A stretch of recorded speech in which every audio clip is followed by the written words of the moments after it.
सहनाववतु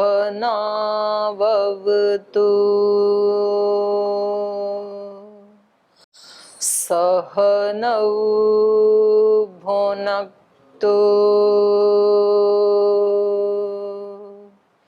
सह वीर्यं करवावहै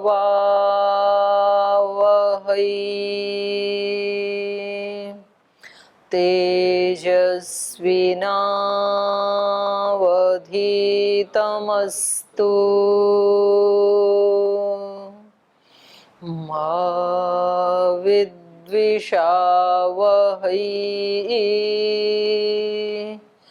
ओम शांति शांति शांति।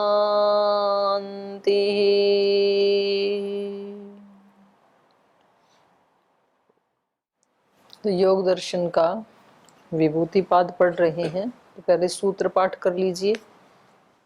चलिए। अथ तृतीयो विभूतिपादः। देशबन्धचित्तस्य धारणा तत्र प्रत्येकतानता ध्यानं दैवार्थमात्र निर्वासं स्वरूपशून्यमेव समाधि त्रयमेकत्र संयम तज्जयात् प्रज्ञालोकः तस्य भूमिषु विनियोगः त्रयमन्तरङ्गं पूर्वे तदपि बहिरङ्गं निर्विजयस्य विद्वान् योरभिभव प्रादुर्भावो निरोधक्षणचित्तान्वयो निरोधपरिणामः तस्य प्रशान्तवायिता संस्कारात् सर्वार्थतैकाग्रतयो क्षयोदयो चित्तस्य समाधिपरिणामः ततः पुनः शान्तोदितो तुल्यप्रत्ययो चित्तस्य एकाग्रता परिणाम व्याख्याता शान्तोदिताभ्यपदेस्य धर्मानुपाति धर्मी कर्मानित्यं परिणामनित्य हेतुः परिणामत्रय संयमात् अतीत अनागत ज्ञानं शब्दार्थ भूतृत ज्ञानं संस्कार साक्षात्करणात् पूर्वजाति ज्ञानं प्रत्ययस्य परचित्त ज्ञानं न च तत्सालंबनं तस्य विषयीभूतत्वात् कायरूप संयमात् तद्ग्राह्य शक्तिस्तंभे चक्षु प्रकाशा संप्रयोगे अंतर्ध्यानं सोपक्रमं निरुपक्रमं च कर्म तत्संयम अरिष्टेभ्यो वा मैत्रादिषु बलानि बलेषु हस्तिबलादीनि प्रवृत्त्यालोकन्यासात् सूक्ष्मव्यवहितविप्रकृष्टज्ञानं भुवनज्ञानं सूर्ये संयमात् चन्द्रे ताराव्यूहो ज्ञानं दूर्वे तद्गतिज्ञानं नाभिचक्रे कायव्यूहो कंठकूपे क्षुत्पिपासा निवृत्तिः कूर्मनाड्यां स्थैर्यं मूर्धज्योत् प्रादिवाद्वा सर्वं हृदये चित्तसंवित् सत्त्वपुरुषयोरत्यन्ता संकीर्णयोः प्रत्यया विशेषो भोगापरार्थत्वात् स्वार्थसंयमात् पुरुषज्ञानं ततः प्रातिवश्रावण वेदना आदर्श शब्दवार्ता जायन्ते ते समाधावुपसर्गा विद्वाने सिद्धयः बन्धकारणशैथिल्यात् प्रचारसंवेदनाच्च चित्तस्य परशरीरावेशः उदानजय ज्वलपङ्ककण्टकादिशृङ्ग उत्क्रान्तिश्च समानजया ज्वलनं श्रोत्राकाशयो संबंध संयमात् दिव्यं श्रोत्रं कायकाशयो संबंध संयमात् लघुतूल समापत्तिश्चाकाशगमनं बहिर्कल्पिता वृत्तिर्महाविदेहा ततः भूतजया ततोणिमादिप्रादुर्भावः काय संपत्त धर्मानुविघातश्च रूप लावण्य बल वज्र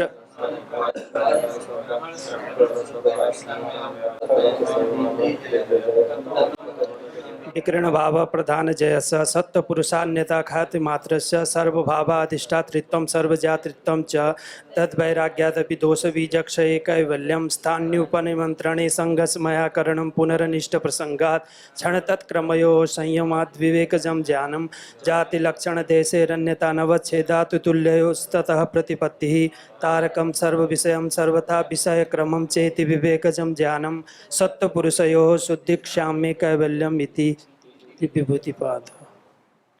ठीक, थोड़ा स्पष्टता से बोला करो, और बहुत बहुत जल्दी भी नहीं, बहुत धीरे भी नहीं। दूसरे वाले बहुत जल्दी मत किया करो फिर।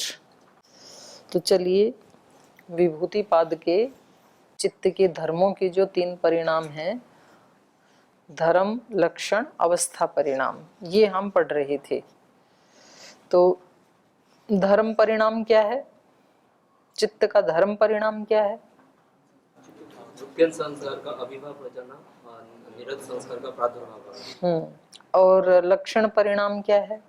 चित्त का लक्षण परिणाम तीन धर्म वाला होता है। इसमें एक तो इसकी अनागत धर्म का त्याग छोड़ने के बाद जब वर्तमान में आता है वो इसका द्वितीय अवस्था आता है। लेकिन जब अनागत अवस्था में आता है उस समय उसका वर्तमान अवस्था में जब आता है अतीत अनागत के धर्मों को त्याग तो नहीं है, मतलब उसकी निरत संस्कार उस समय मतलब समान अभिभव होता है लेकिन दोनों से जुड़ा होता है। होता है। वर्तमान, अनागत और अतीत दोनों का परित्याग नहीं करता है। ना जब वर्तमान में रहता है इसमें हर्षण में, जब वर्तमान में आया द्वितीय अवस्था में, तब वो अतीत और अनागत को त्याग करना है, ऐसा ही त्याग नहीं करता है, त्याग करता है नहीं, नहीं करता है। तो मैं वही तुम्हें बोल रही हूँ कि वर्तमान में रहता हुआ अनागत और अतीत का त्याग नहीं करता, यही तो बोल रही हूँ। ठीक है, तो ये लक्षण परिणाम। अवस्था परिणाम क्या है? बलवंत होना और निर्बल होना। जो निरोध संस्कार जब वर्तमान स्थिति में है तो निरोध बलवान है और व्युत्थान दुर्बल है, ये अवस्था परिणाम है। और जब चित्त व्युत्थान अवस्था में होगा तो व्युत्थान बलवान है, निरोध निर्बल है। तो ये तीन बताए, ठीक है।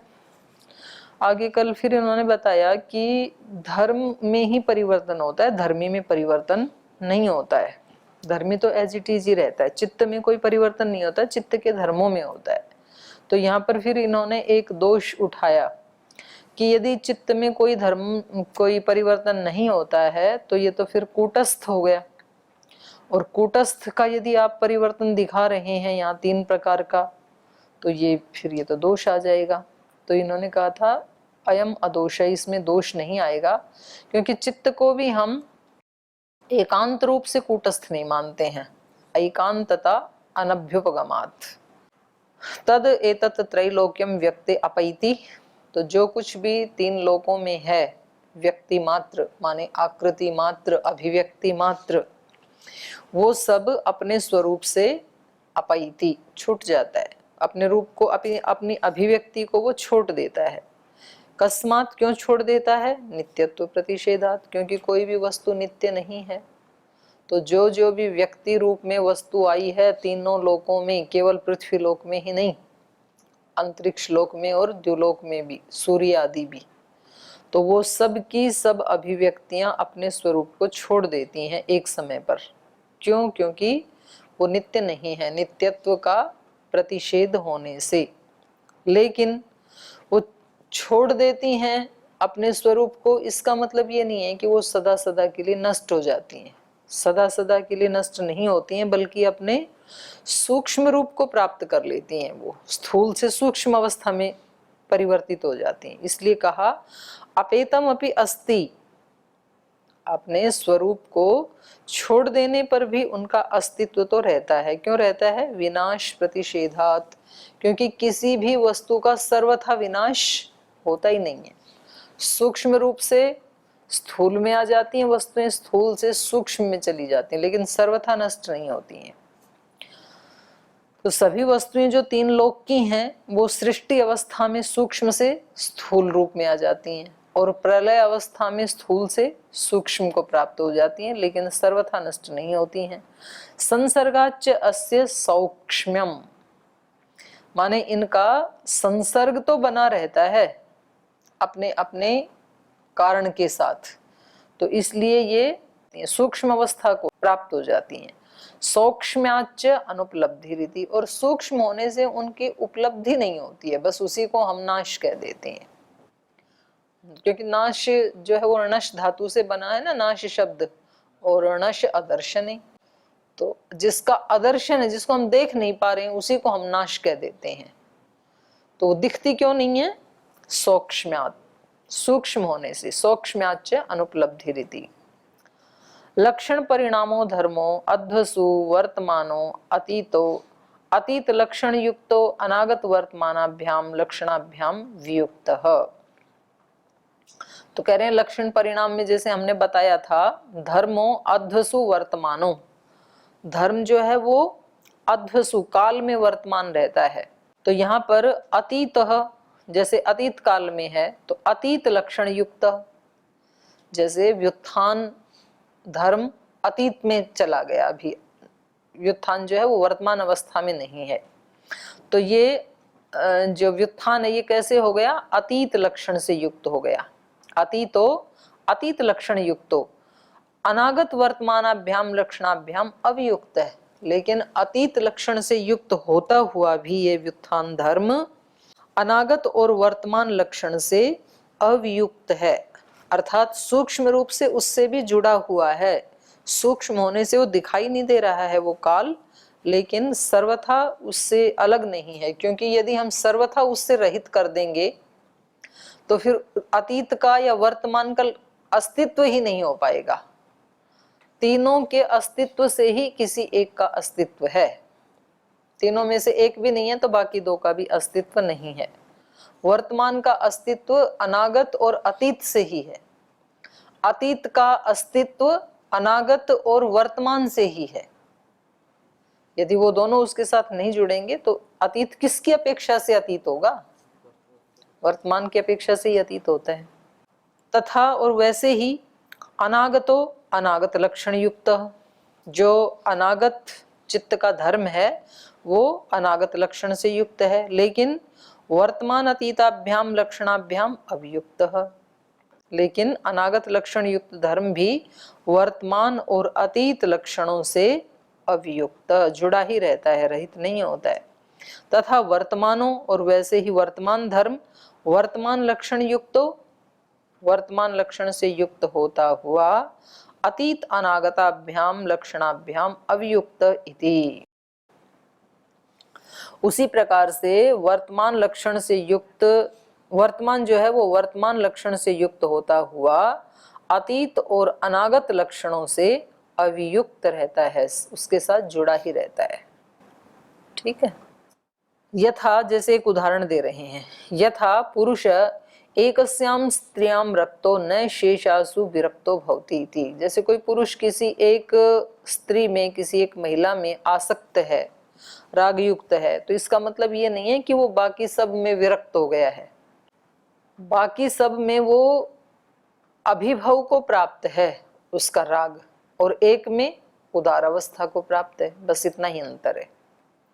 ये जो राग की स्थिति है ये यहाँ एक महिला के संबंध में तो उदार अवस्था में है, बाकी सब के प्रति अभिभव अवस्था में है, तो अतीत अवस्था में है या अनागत अवस्था में है ये कहेंगे यहाँ पर। तो यदि किसी की एक पत्नी मर जाती है तो फिर किसी दूसरी से शादी कर लेते हैं, तो उस दूसरी के साथ इसका जो राग था वो पहले क्या था? अनागत अवस्था में था, अब वर्तमान अवस्था में आ गया है। यहाँ विक्षिप्त अवस्था नहीं बताई जा रही है कि विक्षिप्त था कि एकाग्र था, यहाँ चित्त का स्वरूप बताया जा रहा है कि कोई भी चित्त का जो धर्म लक्षण अवस्था है वो बाकी दो काल से भी सर्वथा वियुक्त नहीं होता है, युक्त ही होता है। अत्र लक्षण परिणामे सर्वस्य सर्वलक्षण योगाद अध्वसंकर प्राप्नोति इति परैहि दोषश्चोद्यते इति। ये कह रहे हैं कि ये जो आप लक्षण परिणाम बता रहे हैं तो इसमें इन्होंने क्या बताया था कि वर्तमान में रहता हुआ जो धर्म है, चाहे वो निरोध धर्म है या व्युत्थान धर्म है, वो अतीत और अनागत से भी जुड़ा रहता है, उससे सर्वथा वियुक्त नहीं होता है, अलग नहीं होता है। तो कह रहे हैं सर्वस्य सर्वलक्षण योगात। आपने अतीत को भी बताया कि वो वर्तमान और अनागत से जुड़ा है, ऐसे वर्तमान को कहा कि वो अतीत अनागत से जुड़ा है, ऐसे अनागत को बोला कि वो अतीत और वर्तमान से जुड़ा ही रहता है। तो फिर तो सारे लक्षण सारे काल सब से जुड़े हुए हैं। सर्वस्य सर्वलक्षण योगात, सभी काल सब लक्षणों के योग से अध्वसंकर है, तो काल का संकर नहीं हो जाएगा, सम्मिश्रण हो जाएगा। तो अध्वसंकर प्राप्नोति इति परैहि दोषश्चोद्यत इति। ऐसे किसी दूसरे व्यक्ति के द्वारा इस दोष को उद्यते उत्पन्न किया जाता है कि भाई ये तो दोष आ जाएगा आपके पक्ष में, तस्य परिहार है, अब उसका परिहार कर रहे हैं। धर्माणाम धर्मत्वम अप्रसाध्यम। कह रहे धर्मों का जो धर्मत्व है उसको सिद्ध करने की आवश्यकता नहीं है। धर्मों का धर्मत्व उनके साथ जुड़ा ही रहता है। मनुष्य का मनुष्यत्व सिद्ध करने की आवश्यकता है क्या? मनुष्य है तो मनुष्यत्व उससे विलग हो ही नहीं सकता है। घट है तो घटत्व उससे अलग हो ही नहीं सकता है। घट धर्म के साथ घटत्व जुड़ा ही हुआ है। तो ऐसे ये कह रहे हैं धर्माणाम धर्मत्वम अप्रसाध्यम। धर्मों का धर्मत्व जो है वो सिद्ध करने की आवश्यकता नहीं है। और सती च धर्मत्वे, और उस धर्मत्व के होने पर लक्षण भेदो अपि वाच्य, धर्मत्व जुड़ा रहने से लक्षण का भेद भी कहना पड़ता है। न वर्तमान समय एव अस्य धर्मत्वम, कह रहे हैं कि ये जो लक्षण भेद हमने बताया है वो इस दृष्टि से बताया है कि वर्तमान समय में ही सभी धर्म एक साथ नहीं हो सकते हैं, उनका धर्मत्व तो रहेगा। पहले कहा था ना, धर्मत्वम अनतिक्रांतम, धर्मत्व तो जुड़ा रहेगा हर समय में, लेकिन धर्म तो वर्तमान में कोई एक ही होगा, तीनों कैसे हो सकते हैं। सती च धर्मत्वे लक्षण भेदो अपि वाच्यो न वर्तमान समये एव अस्य धर्मत्वम एवं ही न चित्तम राग धर्मकम स्यात् क्रोध काले रागस्य असमुदाचारात् इति। कह रहे हैं जिस प्रकार से, जैसे एक ही समय में, एवं ही न चित्तम राग धर्मकम स्यात् क्रोध काले, क्रोध के काल में चित्त राग धर्म वाला नहीं होता है। क्यों? रागस्य असमुदाचारात् इति, क्योंकि राग इस समय उदार अवस्था में नहीं है। पर यह थोड़ी है कि जब क्रोध आ रहा है तो इस व्यक्ति के चित्त में राग सर्वथा नष्ट ही हो गया, ऐसा थोड़ी है। उदार अवस्था में नहीं है, बस राग अब कहाँ है, अनागत अवस्था में है या तो अतीत अवस्था में है, वर्तमान अवस्था में नहीं है। किंच त्रयाणाम लक्षणानाम युगपत एकस्याम व्यक्तौ नास्ति संभव। क्यों ऐसा है? क्योंकि तीन जो लक्षण हैं वो युगपत एक साथ एकस्याम व्यक्तौ संभव नास्ति, एक ही किसी अभिव्यक्ति में तीनों लक्षण एक साथ उपस्थित हो जाएं, ये संभव नहीं है। एक अभिव्यक्ति में कोई एक ही लक्षण रहेगा एक समय में, तो तीनों एक साथ हो ही नहीं सकते ना। क्रमेण तु स्वव्यंजकांजनस्य भावो भवेत् इति, लेकिन क्रम से तो स्वव्यंजकांजनस्य, उसका अपना जो अभिव्यंजक कारण सामने आता है लक्षण का, तो भावो भवेत् इति, तो उस लक्षण का भाव हो ही जाएगा फिर तो, जैसा जैसा भी उसका अभिव्यंजक कारण सामने आएगा। उक्तम च, इसके बारे में कहा है, रूपातिशया वृत्त्यतिशयाश्च परस्परेण विरुध्यन्ते। रूपातिशया माने विशेष रूप, रूप की अतिशयता, एक तो सामान्य रूप और एक हो गया अतिशय से युक्त अर्थात विशेष रूप। रूपातिशया वृत्त्यतिशयाश्च, और वृत्तियों का अतिशयता माने विशिष्ट वृत्ति, तो विशिष्ट वृत्ति या विशेष रूप परस्परेण विरुध्यन्ते, इनका परस्पर विरोध है। माने रूप और वृत्ति का विरोध नहीं है, सामान्य और विशेष का विरोध है। एक ही समय में सामान्य रूप और रूप की अतिशयता, ये दोनों उदार अवस्था में नहीं हो सकती हैं। यदि विशेष अवस्था है रूप की तो सामान्य का उस समय अभिभव मिलेगा, क्योंकि विशेष में सामान्य जुड़ा ही हुआ है, उससे वियुक्त नहीं है। ऐसे ही यदि वृत्ति है, वृत्ति की अतिशयता है, तो सामान्य वृत्ति उसके साथ जुड़ी ही हुई है, लेकिन दोनों का परस्पर एक साथ होना ये संभव नहीं है। उसी को कह रहे हैं सामान्यानि तु अतिशयैः सह प्रवर्तन्ते, क्योंकि जो सामान्य धर्म होते हैं वो तो अतिशय धर्म के साथ हमेशा रहते ही हैं। तस्माद् असंकर, इसलिए धर्मों का जो आप संकर बता रहे थे ये होगा नहीं, क्योंकि कोई धर्म या तो वर्तमान अवस्था में रहेगा, ये तो दो बाकी की जो अवस्थाएं हैं वो कैसी रहेंगी, सामान्य। जिस वर्तमान अवस्था में, जैसे निरोध संस्कार इस समय वर्तमान अवस्था में है, तो निरोध संस्कार का अतीत लक्षण और अनागत लक्षण ये अब सामान्य अवस्था में है, अतिशय अवस्था में नहीं है, क्योंकि सामान्य और विशेष का तो विरोध है आपस में।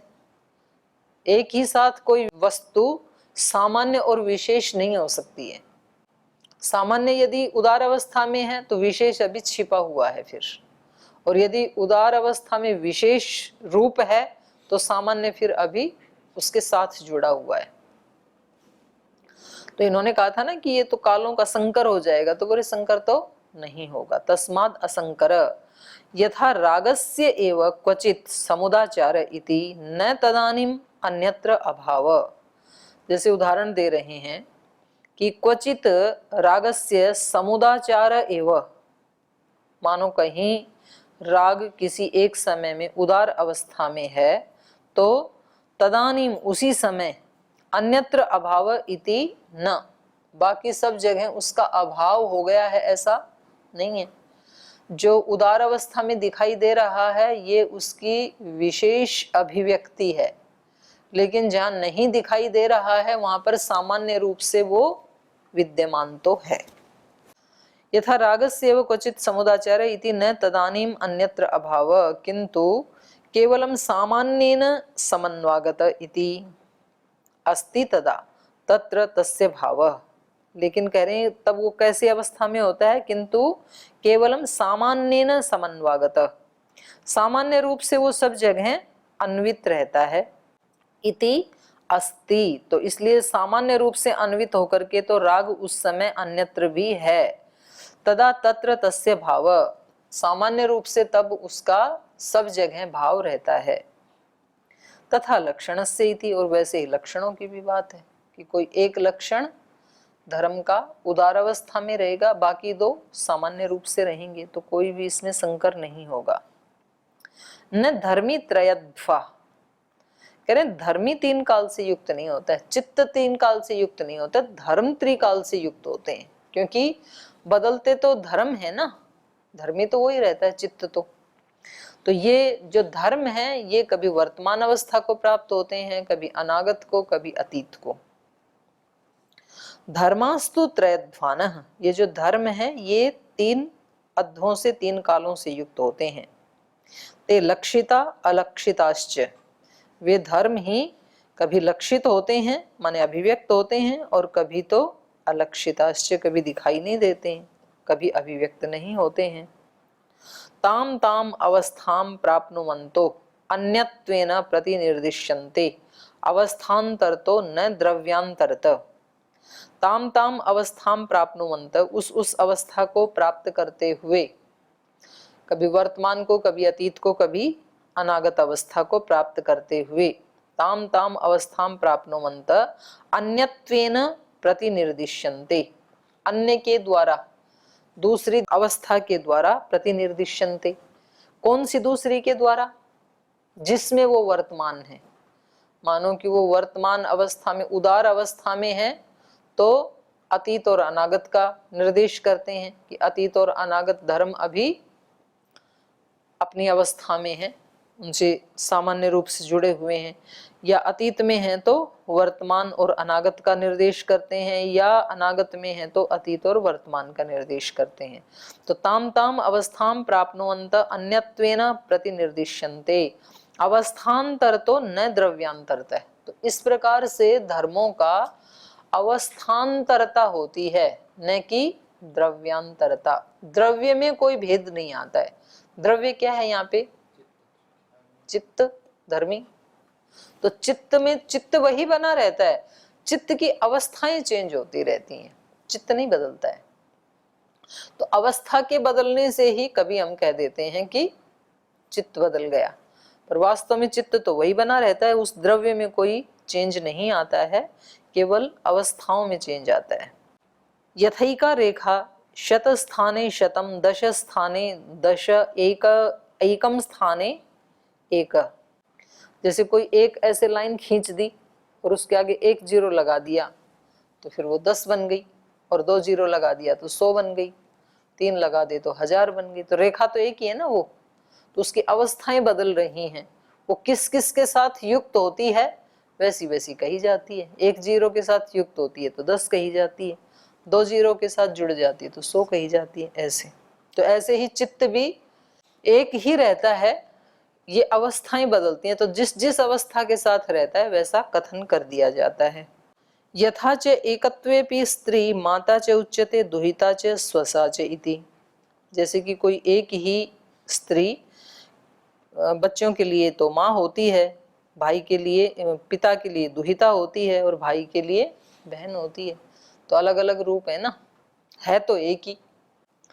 अवस्था परिणामे कौटस्थ्य प्रसंग दोष कैश्चित उक्तः। तो पहले भी आया था ये कि ये जो अवस्था परिणाम आप कह रहे हैं, और एक तरफ आप कह रहे हैं कि धर्म धर्मी से अलग नहीं है, एक ही है।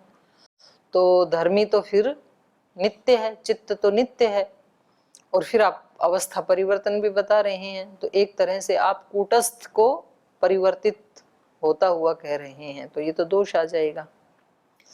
अवस्था परिणामे कौटस्थ प्रसंग दोष कैश्चित उक्तः कथम। अब ये दूसरे ढंग से कह रहे हैं।